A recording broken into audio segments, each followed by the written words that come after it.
ओम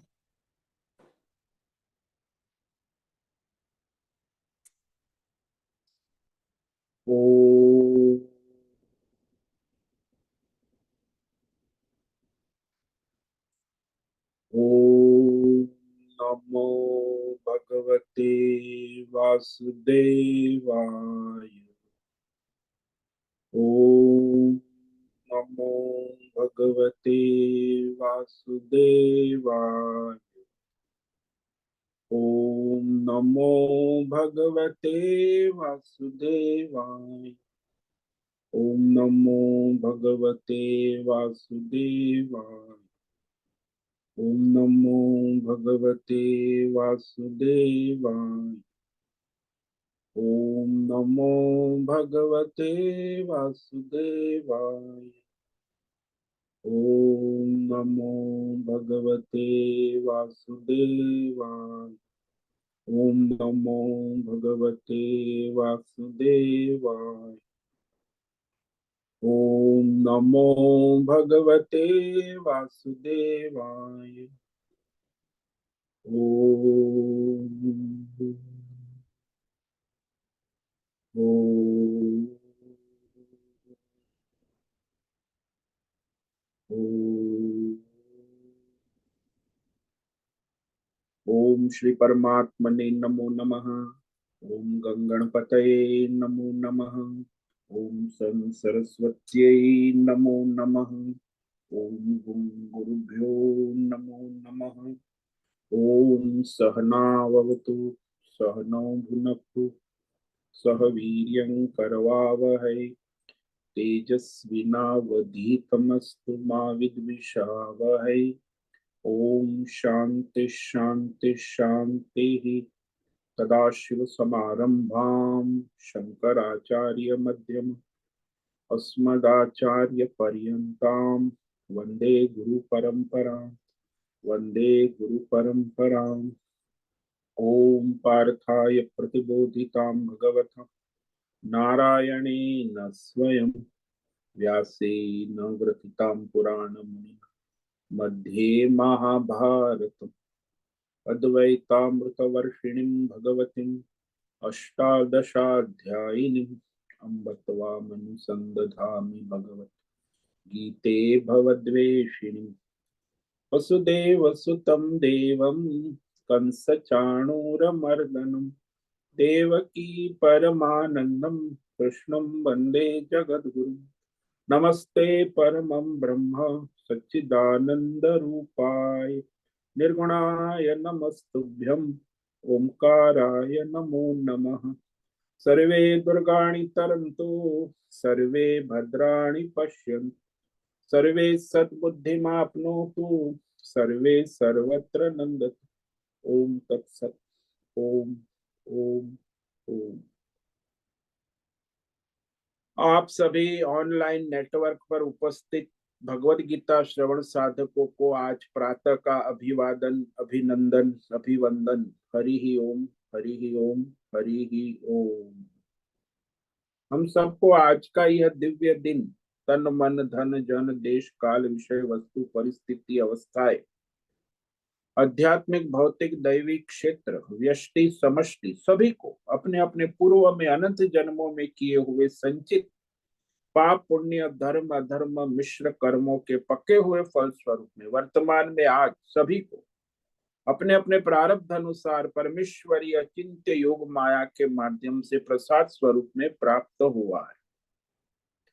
अतः आज का यह दिव्य दिन परमार्थ हेतु निष्काम सेवा यज्ञ देव यज्ञ ऋषि यज्ञ पितृ यज्ञ मानवता यज्ञ भूत प्राणी यज्ञ सात्विक दान शारीरिक वाचिक मानसिक तप निष्काम कर्म योग ध्यान योग भक्ति योग ज्ञान योग साधना स्वाध्याय वेद शास्त्रों का अध्ययन अध्यापन उपासना आराधना के लिए समर्पित करे और करवावे।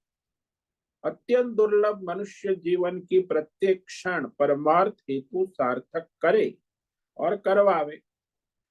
आज विक्रम संवत 2080 माघ मास शुक्ल पक्ष की त्रयोदशी तिथि है। दोपहर को 1:21 तक। उसके बाद चतुर्दशी तिथि लग जाती है। आज है पुष्य नक्षत्र, ये सायं 4:42 तक है। उसके बाद आश्लेषा नक्षत्र लगता है। आज है गुरुवार, गुरुजन आचार्यों की, बड़ों की आराधना, उपासना, सेवा का दिन है। और यहाँ शीत ऋतु जा रही है। रात्रि का न्यूनतम तापमान 10 डिग्री रहा और दिन का अधिकतम तापमान 24 डिग्री रहा। वायु की गति 10-15 किलोमीटर प्रति घंटा चल रही है। ईस्वी सन 2024, 22 फरवरी, 22 फरवरी 2024, सुबह के 7 बजने वाले हैं। कलयुग का प्रथम चरण 5248वां वर्ष, 7वां व्यवस्थित मनवत्तर, श्वेत वराह कल, ब्रह्मा जी का 26वां दिन और 51वां वर्ष चल रहा है।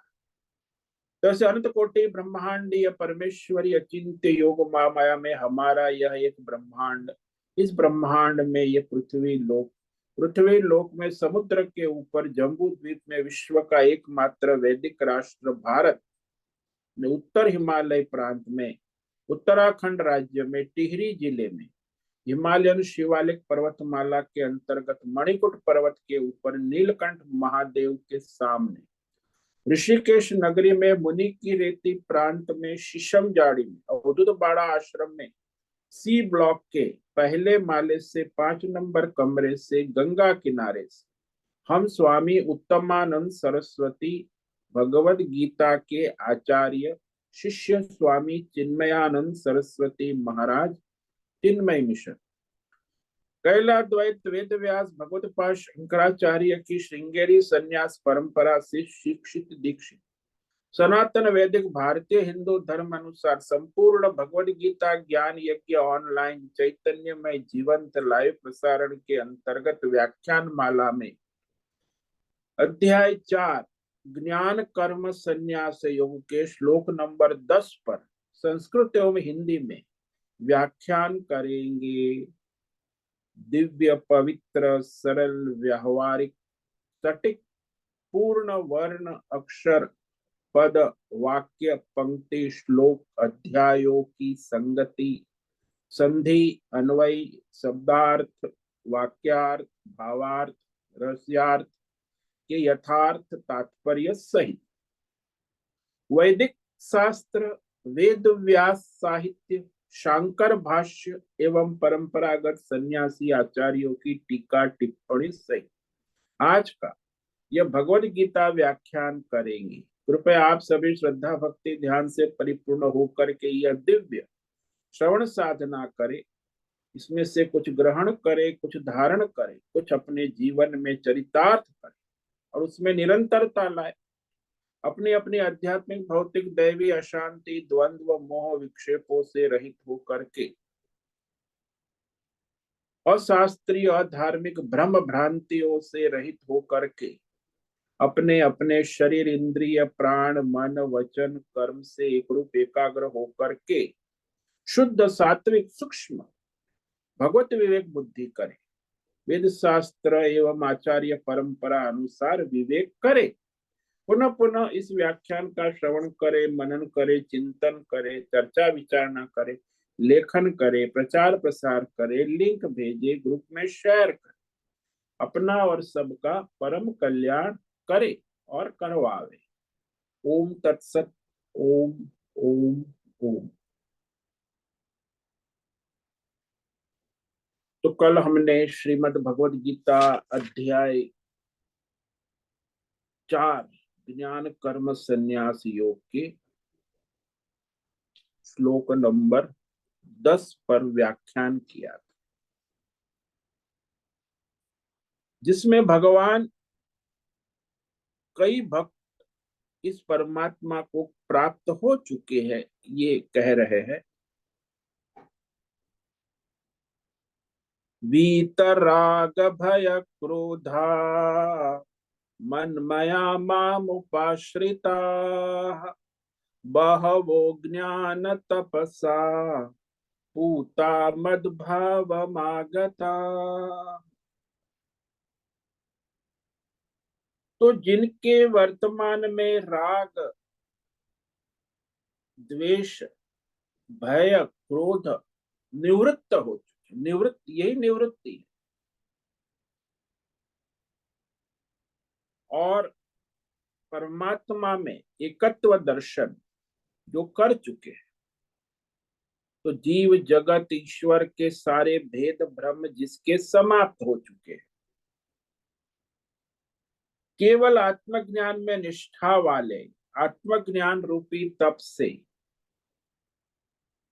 भगवतमय बुद्धि से शुद्ध हुए वे साधक मेरे परमात्मा स्वरूप को प्राप्त हो चुके हैं, यानी एकत्व को प्राप्त कर लिया है।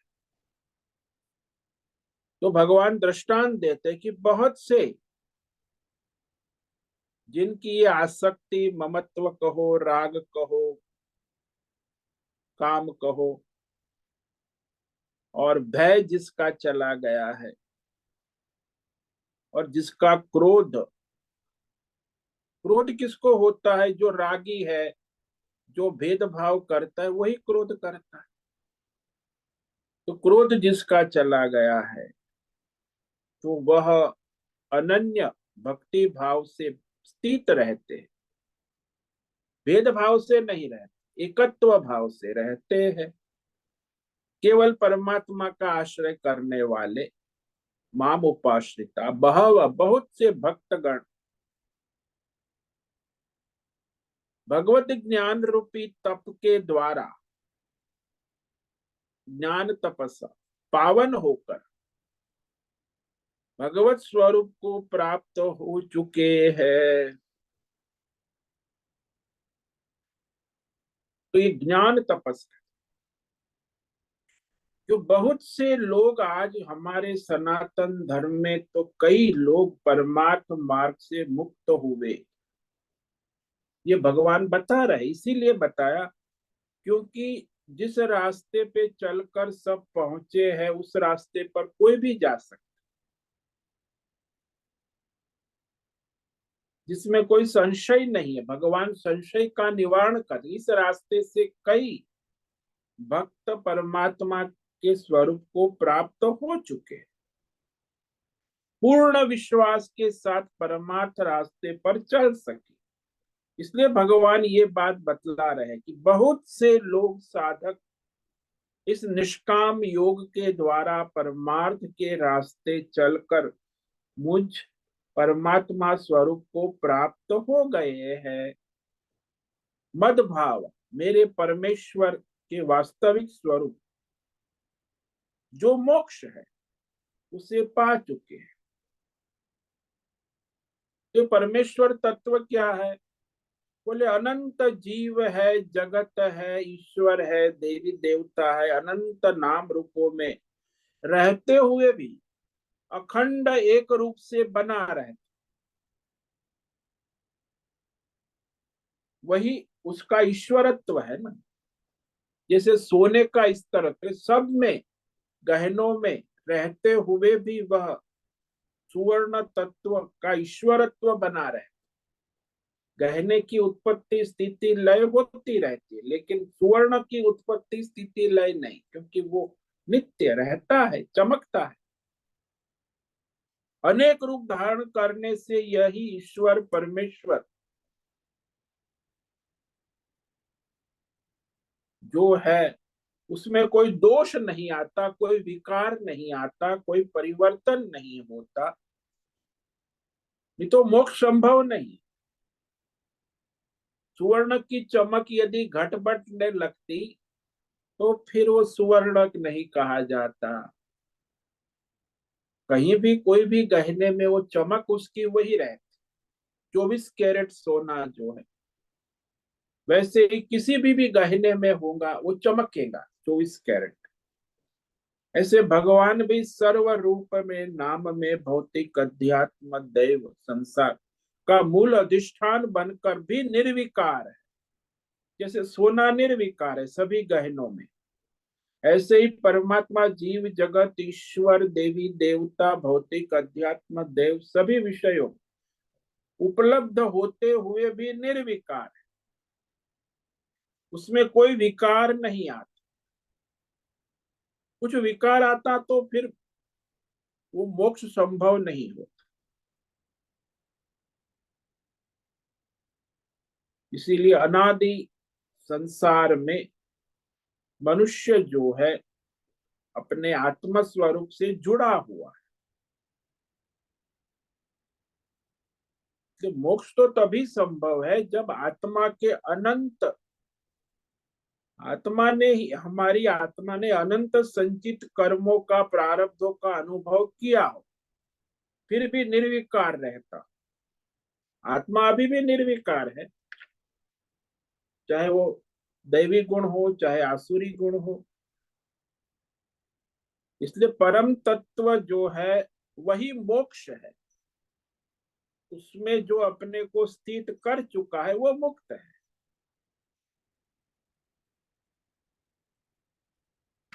तो इस तरह विवेक करना आवश्यक है कि ये निश्चय दृढ़ जिसका होता है कि ये सारा जो संसार है, भौतिक अध्यात्म दैव, सबका मूल आधार, मूल अधिष्ठान ईश्वर एक ही है और उसी के सत्ता में सब चलता है। अब ईश्वर भाव अर्थात मोक्ष की प्राप्ति हो जाती, यही परमार्थ ज्ञान से कि मैं वही परमात्मा स्वरूप हूं। ऐसे परमेश्वर तत्व का बोध जिसको हो गया कि वो मैं हूं, उसे मोक्ष की प्राप्ति हो जाती। तो कहते भाई कब, कहाँ और कैसे होगी इस मोक्ष की प्राप्ति? वो तो सर्वत्र उपलब्ध है। तो इसमें भगवान ने कहा वीत राग भय क्रोध, जिसके राग भय क्रोध बीत गए हैं, यानी समाप्त हो गए, दूर हो गए, चले गए। इस पर हमने कल विचार किया था कि वह जो राग है, यह इच्छा, विषय वस्तु प्राप्ति की इच्छा।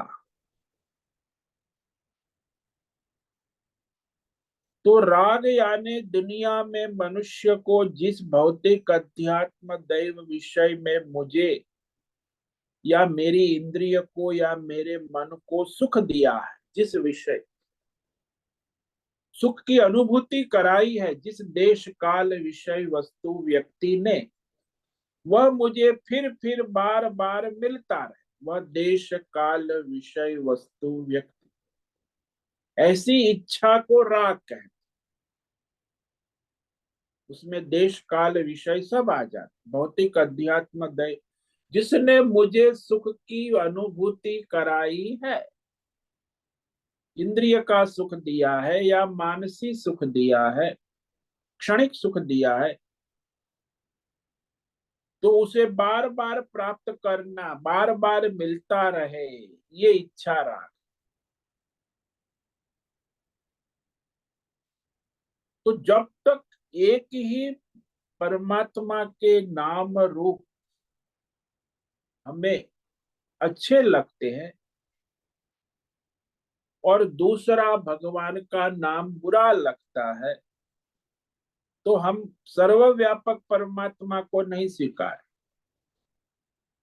इसीलिए तो कहा ना, सब में एक जैसा परमात्मा का रूप है, यही समझे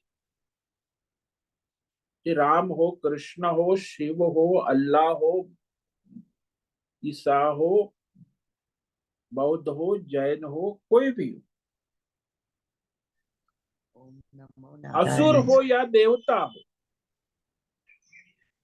सब में एक ही सब परमात्मा का रूप है। तो वो परमात्मा सच्चिदानंद रूप सर्वत्र सदा सब में उपलब्ध है। ऐसा जो देखता है वह परमात्मा को पा लेता। लेकिन जो भेदभाव करता है, राग करता है, द्वेष करता तो परमात्मा के तत्व को समझने में समर्थ नहीं हो सकता। इसीलिए कहा कि जब बुद्धि से राग हट गया है, तब जाके वो सर्वव्यापक परमात्मा के साथ बुद्धि जुड़ती है।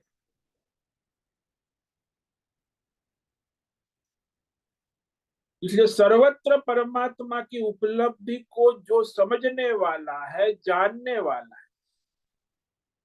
ऐसी विवेक दृष्टि रखने वाला है, वही परमात्मा के स्वरूप को समझने में समर्थ हो गया है। तो उसके राग मिट गए। वीतराग, फिर वीत भय, जिसका भय समाप्त हो चुका। कैसे भाई? बोले भय की व्याख्या है द्वितीयात वै भयम भवति।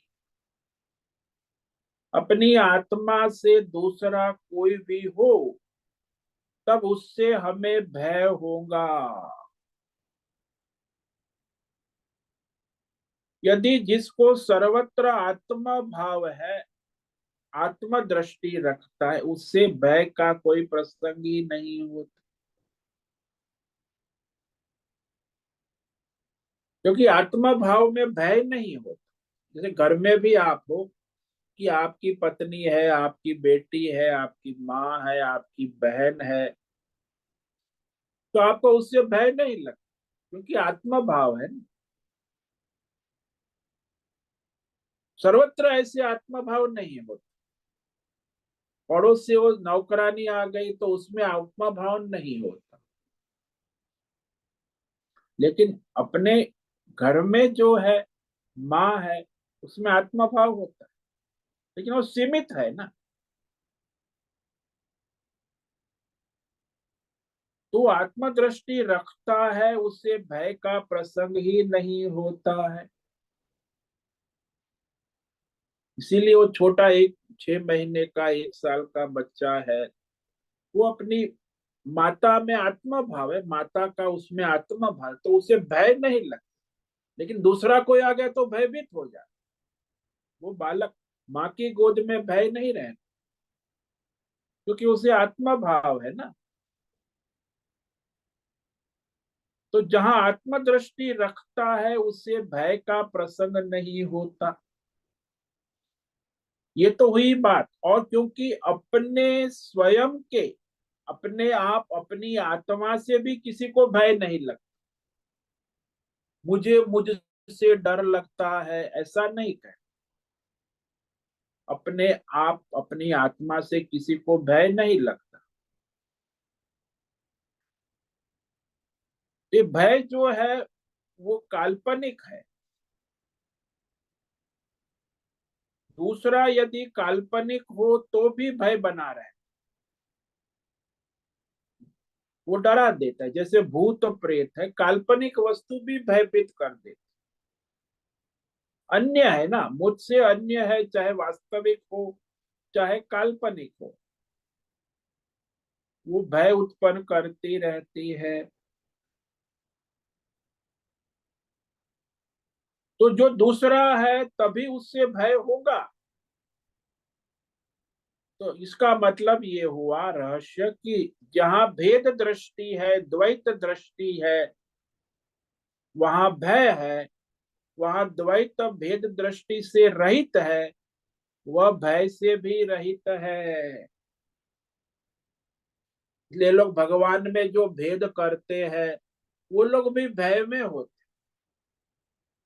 कि मैं जीव हूँ, वो ईश्वर है, मैं उसका अंश हूँ, और ईश्वर से मैं अलग हूँ, और ईश्वर का अनुग्रह चाहता हूँ, तो भय में रहते। जो भेदभाव वाले भक्त है, द्वैत उपासना करने, वो ईश्वर से एकत्व न होने के कारण उनको ईश्वर का भी भय लगता है, ईश्वर से भी भयभीत रहते, क्योंकि भेद है, द्वैत है।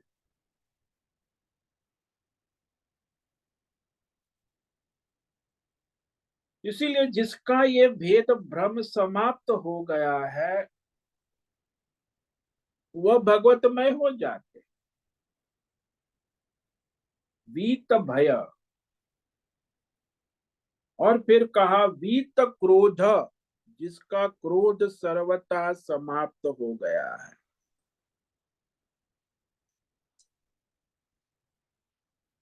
तो जो व्यक्ति देश काल विषय में अपना प्रतिकूल है, हमें कष्ट दिया है, दुख दिया है, हमारा अपकारी है, उपकारी नहीं। उपकारी हो तो उसमें राग होता है, और जो देश काल विषय वस्तु व्यक्ति हमारी अपकारी है यानी प्रतिकूल है, तो वह हमें उस पर क्रोध होता है। हमारी इच्छा कामना वासना को नुकसान करने वाला, हमारी कामना इच्छा के अनुकूल न रहना कोई भी देश काल विषय वस्तु व्यक्ति हमें कष्ट देता है, दुख देता है, इच्छा से प्रतिकूल है, तो उस पर हमें क्रोध आता है।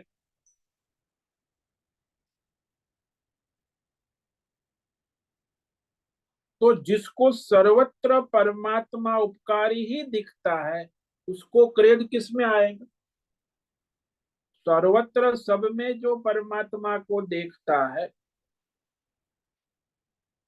कि वो परमात्मा ही है, तो उसे क्रोध नहीं।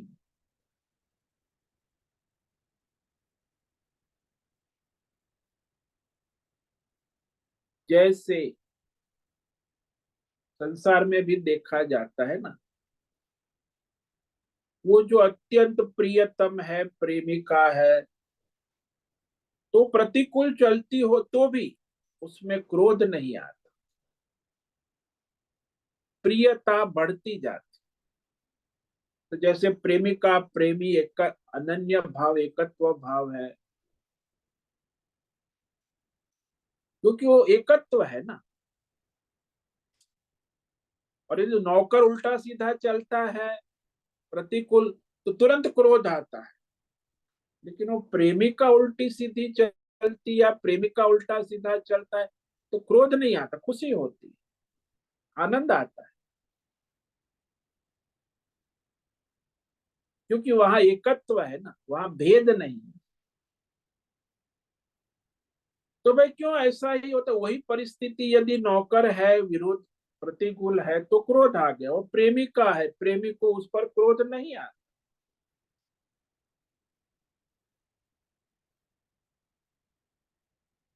तो ये समझ लेना चाहिए कि ये जो सारे विकार है, काम क्रोध लोभ मोह राग द्वेष, यहाँ भगवान ने तीन का, इसका मतलब सब समझ लेना। ऐसा नहीं कि दूसरे विकार को बारे में नहीं कहा, सारे विकार है सब, काम क्रोध लोभ मोह राग द्वेष अहंकार, ये सारे मानवीय मनुष्य के मानस विकारों को एक साथ समझ लेना कि वो सारे भेद मूलक है, द्वैत मूलक है। जहां भेद है वहां ये सारे विकार होने हैं।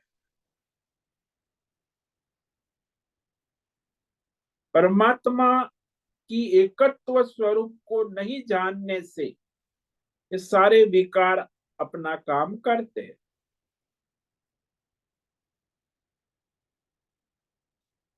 ये सारे विकार है मनोविकार है, अज्ञान से भेद से द्वैत से भ्रम से उत्पन्न होते। तो जिसमें ये सारे विकार चले गए हैं, मतलब उसका एक अंश भी बचा नहीं, वीतराग भय क्रोध कहते हैं।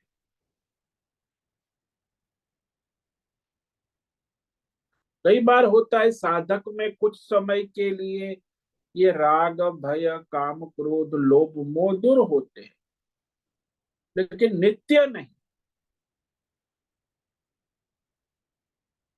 तो विवेकी है, साधक है, अभ्यास करता है, लेकिन देर तक इन्हें दूर रखता है, कुछ देर तक, फिर वो आ जाता। इसीलिए यहाँ भगवान ने कहा वीत।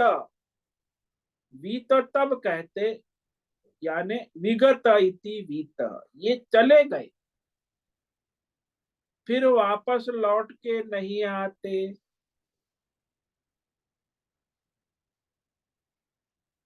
वीतराग, हमेशा के लिए चले गए, बीत गए। जैसे हमारा समय गया, वो वापस लौट के नहीं आता। हमारी कल गई, जो कल तारीख थी, बीत गई, बीत। अब वो कहाँ आएगा, हमेशा के लिए चला गया। बुधवार भी गया, 21 फरवरी 2024 चली गई, द्वादशी चली गई, आज त्रयोदशी हो गई, बीत, हमेशा के लिए। अभी वो वापस कभी नहीं आएगी।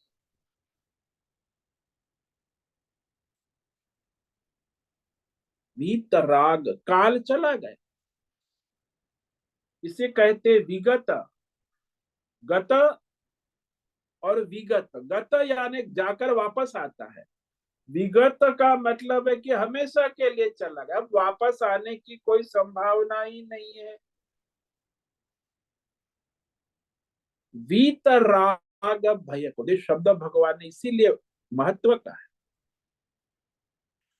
जिसके ये सारे हमेशा के लिए चले गए हैं, समाप्त हो गए हैं, वही मन मया, तो वो अनन्य भगवत में रहते हैं, तभी तो रह पाएंगे ना। नहीं तो ये काम क्रोध लोभ मोह में ही घूमता रहे।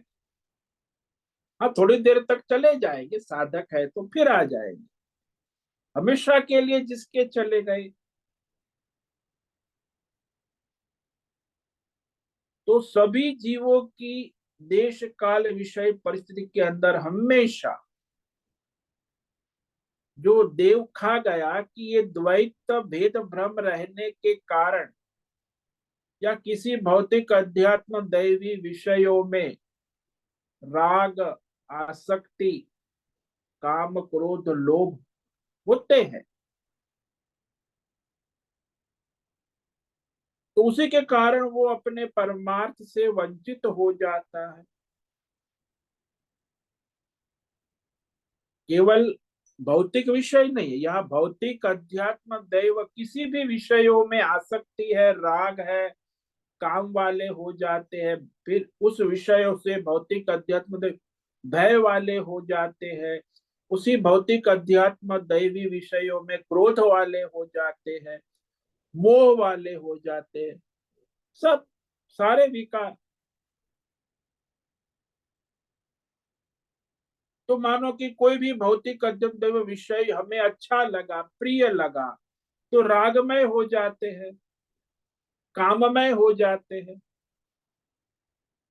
इसी प्रकार जब भय हो, तो एकदम कोई सामने ऐसा विषय आ गया, मानो आप जंगल में जा रहे हो और सिंह आ गया गरज, तो आप भयमय हो गए, तो दूसरा है,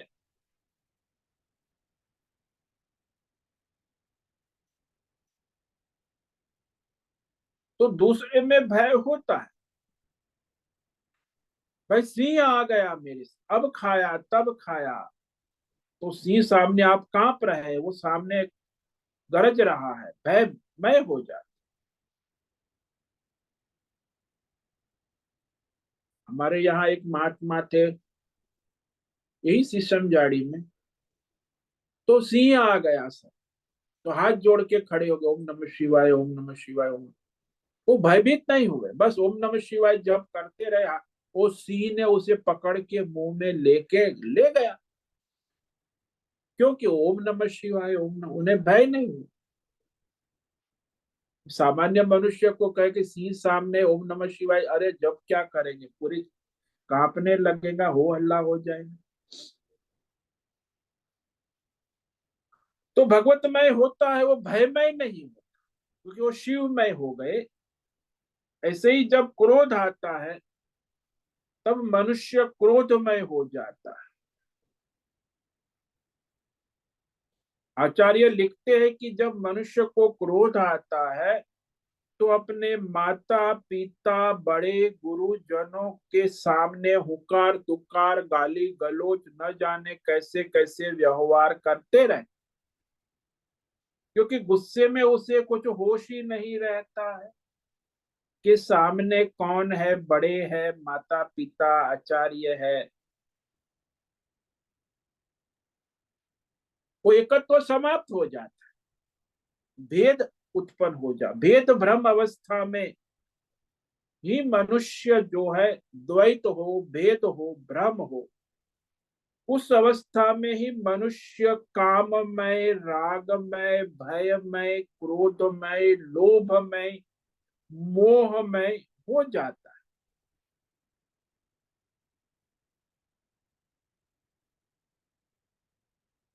यदि हम में काम, क्रोध, लोभ, मोह, राग, द्वेष न रहे तो हम भगवतमय हो गए। सीधा नियम है।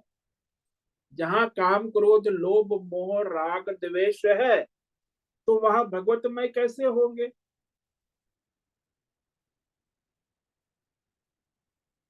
इसलिए भगवान ने कहा कि जिसका राग, क्रोध, भय चला गया, समाप्त हो गया, फिर आने की कोई संभावना नहीं है। जैसे मीरा है, कबीर है, तुलसी है, शंकराचार्य है, उनका समाप्त हो गया। संसार में किसी से न राग है न मनमया, वो तो भगवतमय हो गए। वो भगवतमय ही रहेंगे सदा सर्वदा सर्वकाल के। एक बार कोई भगवतमय हो गया फिर वो वापस भेदभाव में नहीं रहता। उसकी परमार्थ एकत्व निष्ठा परिपूर्ण हो जाती है। इसलिए हमारे सनातन धर्म में ही जो संत, महापुरुष, ऋषि, मुनि, वो सर्वत्र एकत्व भाव में रहते, भेदभाव कभी नहीं किया है हमारे संतों ने। लेकिन दूसरे संप्रदायों के संत, बौद्ध है, जैन है, ईसाई है, इस्लाम है, वो आज भी भेदभाव करते। सब में एकत्व भाव, आत्मीय भाव केवल हमारे सनातन धर्म के संत महापुरुषों में ही देखा जाता। उनके भी संत है, उनके भी मुल्ला है, मौलवी है, उनके भी, जैन के भी साधु है, बौद्ध के भी है, ईसाई, इस्लाम, पादरी है। लेकिन उनमें सर्वत्र समत्व भाव, एकत्व भाव कभी नहीं आ, वो भेदभाव रहेगा। तो ये जो है एकत्व भाव ही परमात्मा के साथ जुड़ जाता है। ईश्वर परमेश्वर से अभिन्न अपने को देखते हैं कि मैं ही वह परमात्मा का स्वरूप हूं, और इसका कभी विस्मरण नहीं होता, नित्य उसे स्मरण रहता कि जीव जगत ईश्वर में कोई भेद नहीं है। परमात्मा का एकत्व बोध नित्य सदा सर्वत्र बना रहता।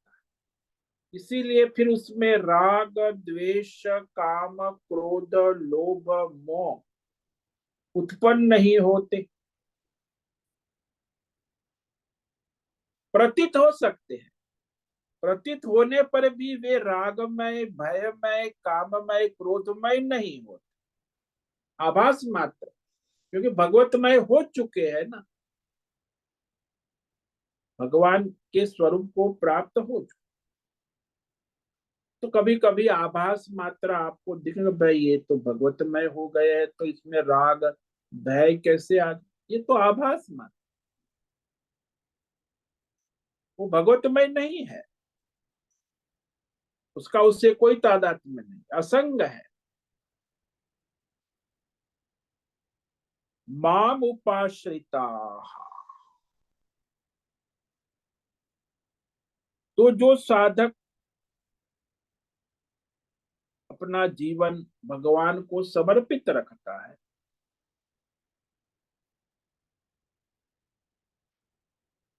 तो सबका जीवन निर्वाह जो है ना, वो प्रारब्ध काल में जीवन निर्वाह होता है। भाई हर इंसान का अपने कर्मों के अनुसार प्रारब्ध, तो वर्तमान में जो हमारा प्रारब्ध काल है उसी से जीवन निर्वाह होता है। आपको दोपहर को आज क्या खाना मिलेगा, जो आपके प्रारब्ध में है वही मिलेगा। आप चाहे कुछ भी सोचो कि मैं होटल जाऊंगा, ये खाऊंगा, वो कुछ नहीं। खाना भी, नाश्ता भी अभी आप करोगे तो आपके प्रारब्ध में जो नाश्ता होगा वही मिलेगा। तो हर समय प्रारब्ध के अनुसार मनुष्य का जीवन निर्वाह होता है। पैसे में भी प्रारब्ध के अनुसार ही पैसा मिलता है, छूटता है। कोई व्यक्ति मिलता है, वो भी प्रारब्ध के अनुसार। परमेश्वर के ही आश्रित रहते हैं। तो ये प्रारब्ध जो है भोग, वो ईश्वरीय संकल्प से होता है। जीव के संग आपकी इच्छा से नहीं होता, हमारी इच्छा से नहीं। प्रारब्ध ईश्वरीय संकल्प से ही होता है। इसलिए सबका जीवन, वैसे ज्ञानी हो या अज्ञानी हो, प्रारब्ध तो ईश्वर के आश्रित ही रहते हैं। क्योंकि आत्मज्ञान होने पर भी प्रारब्ध इसीलिए बचा रहता है कि ईश्वर का संकल्प है कि वो शरीर जब तक है तब तक वो ईश्वर चाहते हैं कि इसका प्रारब्ध भोग इसे मिले। प्रारब्ध भोग के लिए आवश्यक देश, काल, विषय, वस्तु, व्यक्ति इत्यादि सभी सामग्री वह ईश्वरीय संकल्प से ही होता है। तो आपको जो मिलता है ना, वो ईश्वर ही जुटाता है। देश, काल, विषय, वस्तु, व्यक्ति, परिस्थिति, ईश्वरीय संकल्प से ही वो प्रारब्ध बनता है, जुटता है, प्राप्त होता है और उसे छूटता भी है। तो अज्ञानी मनुष्य का भी प्रारब्ध भोग ईश्वर के संकल्प से ही चलता है और ज्ञानी का भी प्रारब्ध भोग ईश्वर संकल्प के चलता है। तो जो भी भौतिक, अध्यात्म, देव, विषय, भोग, साधन आदि उस समय, उस क्षण उपलब्ध होते हैं, प्रारब्ध है तभी उपलब्ध। तो उपलब्धि कौन कराता है? परमेश्वर के संकल्प से ही उपलब्ध होता है। अभी आप सत्संग सुन रहे हैं, ये भी गीता ज्ञान, श्रवण साधना, ये भी सारा उपलब्धि भगवान ही कराते, अन्यथा संभव नहीं। तो सारी साधन, देश, काल, विषय, वस्तु, परिस्थिति उपलब्ध होती है, ईश्वर की सत्ता में, ईश्वर संकल्प से होती है। अनुकूल या प्रतिकूल होगा, ईश्वर संकल्प है वैसे ही होगा। इसीलिए प्रारब्ध को पूर्ण करने का काम ईश्वर ही करता है। सारी व्यवस्था वही पूरी करेगा। अनुकूल हो या प्रतिकूल हो, सुख हो या दुख हो, भोग के लिए भोग की सामग्री भी वही उपलब्ध कराएगा। परमेश्वर का संकल्प ही करा देता है। यानी सबका जीवन चलाने वाला जो है प्रारब्ध, वो परमेश्वर के संकल्प से ही चलता है। किंतु जो जीवात्मा है वो अज्ञान अवस्था में इस रहस्य को नहीं जानता, नहीं समझता।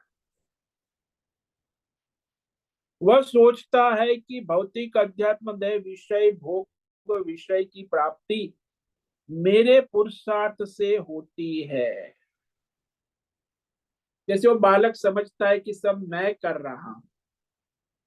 वो 6 महीने का, 1 साल का, 2 साल का बालक है, उसका सारा योगक्षेम उसके माता पिता वहन कर रहे हैं, लेकिन उसको लगता है कि मैं ही सब कर रहा हूं। बड़े ठाठ माठ से वो करता भी, सोचता भी है, लेकिन वो कुछ नहीं कर रहा है, सब उसके माता पिता के अनुग्रह से हो रहा है। ऐसे ही मनुष्य जीवन में अज्ञान अवस्था में ही वो ऐसा समझता है, जानता है कि ये सब पुरुषार्थ मैं बड़ी मेहनत का, मेरी मेहनत से मैं ये सब कर रहा हूँ, ये सब मेरी मेहनत से, स्वयं के पुरुषार्थ से हो रहा है। ये बहुत बड़ा भ्रम है। कई शक्तियां काम करती है, अध्यात्म, भौतिक, दैवी, देश, काल, विषय। हमारे जीवन में जो हो रहा है उसमें एक नहीं, अनंत शक्तियां काम। प्रारब्ध में अभी आप नाश्ता करोगे तो उसमें भी आपका जो प्रारब्ध होगा उसी अनुसार आप नाश्ता करो। केवल केवल केवल भगवान के ऊपर ही निर्भर है। आत्मज्ञानी इस रहस्य को जानता है, अपने प्रारब्ध और दूसरों के प्रारब्ध के रहस्य को। इसीलिए वो ईश्वर को समर्पित होने के कारण कोई आग्रह नहीं होता, कोई कामना नहीं होती, कोई राग हो नहीं होता, कोई भय, क्योंकि ईश्वर ने चाहा वैसे ही हो रहा है, होता है, होता रहे। प्रारब्ध में जो है वो आएगा और जाएगा, तो उसे भय काहे का, राग कहां से आएगा, क्रोध कहां से आएगा।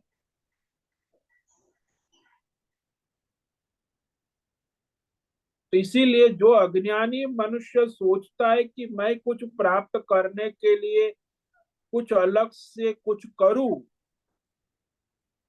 इस प्रकार वह संकल्प करता है, काम क्रोध लोभ में फंसता है। वैसे ईश्वर समर्पित है तो कोई काम क्रोध लोभ राग द्वेष मोह की कोई संभावना ही नहीं रहती।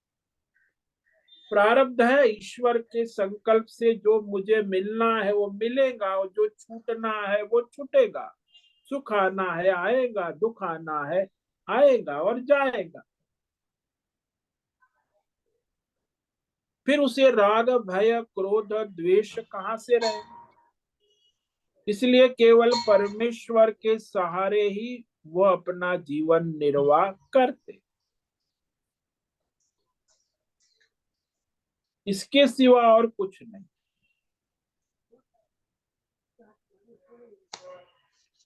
तो जीवन निर्वाह प्रारब्ध से ही होता है, सबका जन्म से मरण तक। मनुष्य सोचता है मैं करता हूं, मैं अहंकार विमूढ़ात्मा करता हम, मैं करता हूं, मैं नहीं करूंगा तो कैसे होगा। ये सब भ्रम है। जीवन निर्वाह भी ईश्वर के सहारे ही होता है, चाहे ज्ञानी हो चाहे अज्ञानी। लेकिन ज्ञानी अपने अहंकार से काम क्रोध लोभ में भ्रमित रहता है, ऐसा वैसा। लेकिन आत्मज्ञानी वो समझता है, इसीलिए वो भ्रमित नहीं रहता। तो इस तरह वह भगवान के आश्रित रहने वाला, मतलब प्रारब्ध के आश्रित, अपना प्रारब्ध है उसके आश्रित यानी ईश्वर। ईश्वर के द्वारा ही प्रारब्ध का संचालन हो रहा है। प्रारब्ध भोग ईश्वर संकल्प से ही प्राप्त होता है, जीव का कोई संकल्प।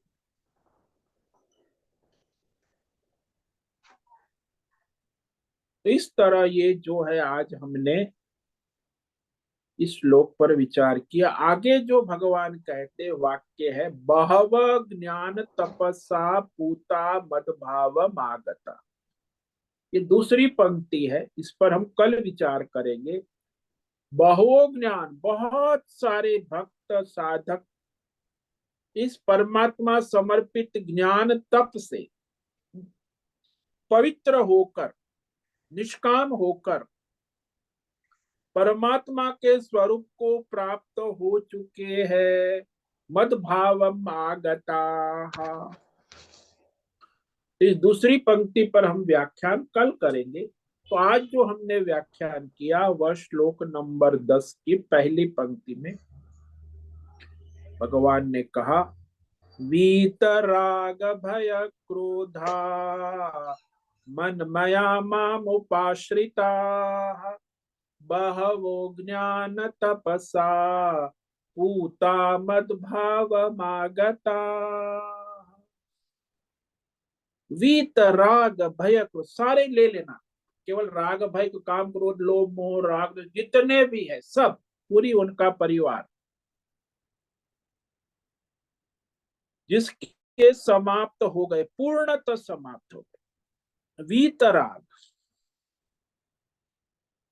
और जिसने अनन्य भक्ति भाव पूर्ण, जिसकी बुद्धि भगवतमय हो चुकी, जैसे शंकराचार्य है, मीरा है, कबीर है, तुलसी है, रामकृष्ण है, मनमया भगवतमय हो चुकी। माम उपाश्रिता, भगवान के आश्रित यानी प्रारब्ध के आश्रित, ईश्वर जो देता है उस अनुसार उपाश्रिता का, प्रारब्ध के आश्रय में रहने वाले, उसे कोई भय नहीं, चिंता नहीं, मैं करता हूं ऐसा अभिमान भी नहीं है कि मैं नहीं करूंगा तो क्या होगा, मुझे मेहनत करनी है, ये करना है, वो ऐसा कुछ नहीं, जो भगवान चाहेगा वही होता है। तो वैसे वो मनुष्य कहता तो है कि ईश्वर की इच्छा के बिना एक पत्ता भी नहीं हिलता, लेकिन वो पूरा हिलता है दिन रात सुबह से शाम, बोलता है लेकिन समझता नहीं, अनुभव नहीं कर कि मेरे प्रारब्ध के अनुसार मेरा जीवन ईश्वर चला रहा है। जैसे वो बालक छोटा है, 6 महीने का, 1 साल का, माता पिता उसका निर्वाह चला रहे हैं, लेकिन वो समझता है मैं चला रहा हूं, मैं चल रहा हूं, मैं खेल रहा हूं। तो ये उपाश्रिता है, प्रारब्ध के अनुसार आश्रित रहने वाले बहुत से भक्त इस भगवतमय ज्ञान से, एक तप से, ये तप है ना, ज्ञान तपस, भगवत निष्ठा ही ज्ञान तपस, पावन होकर मेरे स्वरूप को प्राप्त हो चुके हैं। ओम नमो नारायणाय, ओम नमो नारायणाय, ओम नमो नारायणाय, ओम नमो नारायणाय, ओम नमो नारायणाय। कायेन वाचा मनसेन्द्रियेण वा बुद्ध्यात्मना वा प्रकृते स्वभावात् करोमि यद्यत् सकलं परस्मै नारायणायेति समर्पयामि। ओम सर्वे भवन्तु सुखिनः, सर्वे सन्तु निरामया, सर्वे भद्राणि पश्यन्तु, मा कश्चित् दुःखमाप्नुयात्, अस्तु मा सद्गमय, तमसो मा ज्योतिर्गमय, मृत्युर्मा मृतंगमय। ओम पूर्णमद पूर्णमिदं पूर्णात् पूर्णमुदच्यते, पूर्णस्य पूर्णमादाय पूर्णमेवावशिष्यते। ओम शांति शांति शांति। शंकरं शंकराचार्यं केशवं बादरायणं सूत्र भाष्य कृतौ वंदे भगवन्तौ पुनः पुनः। ईश्वरो गुरुरात्मेति मूर्ति भेद विभाग व्योमवद् व्याप्त देहाय दक्षिणामूर्तये नमो। ओम गुं गुरुभ्यो नमो नमः। ओम तत्सत् ब्रह्मार्पणमस्तु। ओम ओम ओम।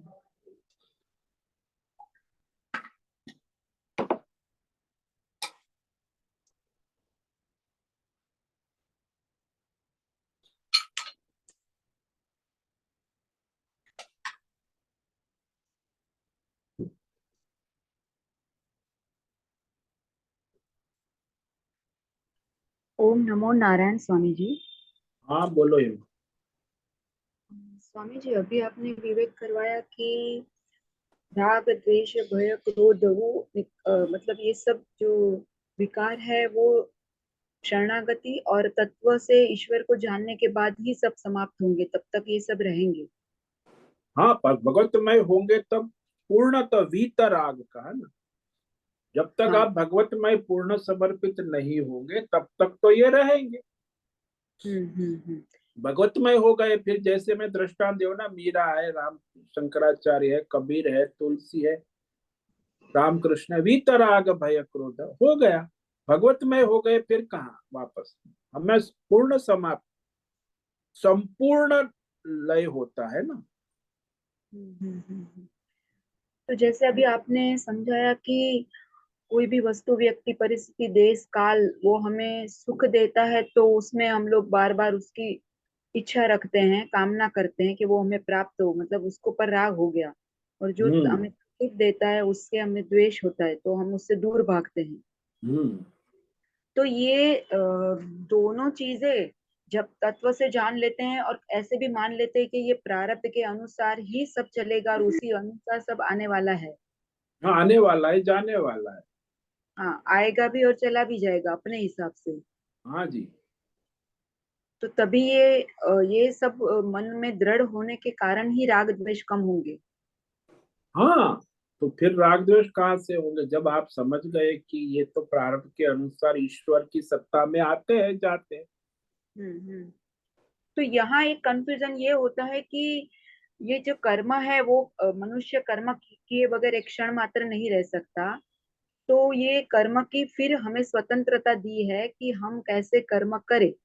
तो अभी ये सब जो है तो हम लोग ऐसे सोच रहे हैं कि हम ये साधना कर रहे हैं, ये जो कर रहे हैं तब वो भगवान क्या उसके कर्म योग की भावना से कर रहे हैं तो वहां हम कर रहे हैं वो हम आ जाता है वहां भी। देखो, वहां आप प्रारब्ध को, भोग जो है ईश्वर संकल्प से प्रारब्ध हो रहा है, और वो जो आप कर रहे हो ना, वो भी हम्म मैं कर रहा हूं ऐसा नहीं। मैं हम्म प्रारब्ध से आपको थाली आ गई, नाश्ते की थाली, इडली बड़ा सांभर आ गया। हम्म अब ये जो है ईश्वर संकल्प से आपके पास आए। हम्म। अब आप सोचते हो कि मैं इसमें ये खाऊंगा, ये नहीं खाऊंगा, ये मुझे पसंद है, बस ये सब आपका भ्रम है। अच्छा। वो जितना खाओगे उतना आपका प्रारब्ध होगा, वही खाओगे, जितना आपको रुचि होगी उतना ही आप लोगे। तो वो भी आपका जो है ईश्वरीय संकल्प है, लेकिन वहां आप अहंकार कर्म प्लेटफॉर्म पे आते हो, तो हम्म। आप सोचते हो कि मैं खा रही हूँ, मैं चबा रही हूँ, मैं इसे अपने मर्जी से स्वाद ले रही हूँ। तो वहां भी आप जब कर्म के स्तर में भी वो ईश्वर के अधीन ही है। हाँ वो तो है लेकिन वो मगर। अज्ञान से आप मान बैठते हैं कि मैं खा रही हूँ। हम्म। क्या खाओगी, कितना खाओगी, कितना पचेगा, वो सब ईश्वर के संकल्प से ही होना है। मगर उस वहां वक्त अब सत्संग से जो विवेक होता है तो हम लोग पहले प्रार्थना करते हैं, फिर देखते हैं कि कौन सा मेरे सात्विक है, ये रजस लाता है, तो हम विवेक करके जो हम अपना चॉइस करते हैं तो वहां जो विवेक आता है वहां वो भाव हमें आ जाता है कि वो विवेक मैंने किया। तो वो अहंकार आ गया, वो भी ईश्वर प्रारब्ध में है, तो बाकी 1000 बार सोचो आपका विवेक नहीं काम करेगा। अच्छा, तो वो भी जो कभी कभी विवेक होता है वो भी प्रारब्ध के अनुसार ही आता है। हाँ, वो अरे पूरा पर होता है, वो भी प्रारब्ध के अनुसार ही होता है, विवेक आता है वो भी प्रारब्ध के अनुसार। तो आप पूरा करते हो वो भी प्रारब्ध नहीं होता है, आप सोचते हो कि नहीं मुझे, फिर भी आप चटनी खा लेते हो, अचार आपको पता है कि पापड़ है, चटनी अचार है, तामसी है, नहीं लेना है। हम्म। तो विवेक आता है तो भी प्रारब्ध के अनुसार आता है, विवेक जाता है तो भी प्रारब्ध के अनुसार जाता है। तो ये जो प्रयत्न हमारे हाथ में है वो क्या है फिर? हमारे हाथ में कुछ भी नहीं। देखो, ईश्वर समर्पित होके जो हमारे हाथ में है, वो ईश्वर का समर्पण और ईश्वर की स्मृति, भगवान क्या चाहते हैं, ये विवेक हम्म। करना, ये प्रयत्न है। अच्छा, यही प्रयत्न है, बाकी सब होगा वो प्रारब्ध के अनुसार ही होगा। हाँ, हम्म। अभी भगवान मुझसे क्या चाहते, बस तो हमें वही। हर क्षण ईश्वर को समर्पित होना है और उसे याद रखना है, वही हमारा प्रयत्न है, वही। हाँ, वही प्रयत्न है, वही भगवान क्या चाहते हैं। हम्म। वो समर्पित है, जैसे वो बच्चा है, वो हम्म माँ की गोद में समर्पित, 1 साल का है, 6 महीने का है, हम्म तो वो उसके साथ समन्वय करता है, ऐसा नहीं कि केवल माँ ही करती। हम्म। माँ तो उसको देखभाल करती है, लेकिन वो भी माँ के साथ तालमेल करता है, समर्पित रहता है। हाँ, हम्म तभी तो बात बनेगी ना। हम्म। तो ये जो सत्संग हम सुन रहे हैं वो सुबह में वो भी परमात्मा की कारण ही सब ये सब सहूलियत हो जाती है और हमें ये प्राप्त होता है। हाँ, प्रारब्ध में है तभी तो आपका प्रारब्ध है, ईश्वर की कृपा से, अनुग्रह से ये होता है। हाँ, और जब भी प्रारब्ध हमारा नहीं रहेगा तो हमें नहीं मिलेगा ये सत्संग नहीं सब। मिलेगा, हो ही नहीं सकता। सब अनुकूलता, देश काल, विषय वस्तु परिस्थिति अवस्था, आज आप ऑनलाइन में, मैं ऋषिकेश हूँ, आप वहां हो, ये हम्म सब कौन? ईश्वर के संकल्प अनुग्रह से तो होता है। हम्म। तो मैं जल्दी उठ गई, मैंने ये किया इसीलिए मुझे सत्संग मिला, ये कुछ भी नहीं है ना। ये कुछ भी नहीं, ये सब भ्रम है, भ्रांति है, हम्म। भय, अज्ञान है। अच्छा। हाँ, तो हमारे हाथ में सिर्फ हमें ईश्वर को समर्पित होना है और हर क्षण उसे याद रखना है, यही हमारा हाँ, पुरुषार्थ है। हाँ, वो ईश्वर क्या चाहते, जैसे वो बच्चा, मैं कहा कि बच्चा हर क्षण माँ को समर्पित रहता है और माँ क्या चाहती है वैसे करता है। वैसे करता है, हाँ। वो अपनी इच्छा कहाँ प्रकट करता है? वो 6 महीने का बच्चा है, हम्म। माँ की गोद में है। अब माँ पहनाएगी, कपड़ा पहन लेता है, खिलाती खा लेता है, सुलाती सो जाता है। तो अभी हमारा जो ये विवेक आता है जाता है, वो सब वो भी परमात्मा की प्रारब्ध, मतलब वो प्रारब्ध के हिसाब से ही आएगा। जब स्थिति हमारी स्थित हो जाएगी वो भी प्रारब्ध के अनुसार ही होगा। हाँ जी, हाँ जी, हाँ जी। अच्छा। इसीलिए नित्य परमात्मा का समर्पण, हम्म आश्रित रहने वाले का है ना, माम उपाश्रित, आश्रिता ने का उपाश्रिता, हम्म। संपूर्ण समर्पण ने शरणागति वाला ही उस परमात्मा को प्राप्त होता। हम्म। तो ये दो बात यहाँ हो गई कि मन मया भगवत में स्थिर रहना और भगवान का आश्रय, यानी प्रारब्ध के आश्रित रहते हम्म। अपना भगवतमय जीवन जीता है। हम्म। भगवत आश्रित और निष्काम भाव सदा हमें अपने अंदर रखना है, तभी ये हमारा हाँ, यही तुम्हारा पुरुषार्थ है और कुछ नहीं है बस। यही पुरुषार्थ है। बाकी तो जो होना है वो होता ही रहेगा। हम्म। ये वो अंदर ही उलझ ही जाते हैं, ये अभी सुख आया तो ये अच्छा लगा, ये दुख आया तो उससे भागते रहते हैं। हाँ, वो तो फिर आप, वो हम्म समर्पण नहीं है ना, भेद हम्म भ्रम है। हम्म। हाँ स्वामी जी, बहुत बहुत धन्यवाद। ओम नमो नारायणाय। ओम नमो नारायण। ठीक है, आज का समय पूरा हो गया। सभी साधकों को आज का ओम नमो नारायणाय, सभी को ओम नमो नारायण। ओम नमो नारायण। ओम नमो नारायण। ओम नमो नारायण स्वामी जी। ओम नमो नारायण। ओम नमो नारायण। नारायण। खुद से निवेदन है, आज का सत्संग पूर्ण करें। ओम नमो नारायण। आज का यह दिव्य सत्संग हम यही पूर्ण करते हैं। सभी साधकों को ओम नमो नारायण। नमो नारायणाय। सभी साधकों को ओम नमो नारायण। ओम नमो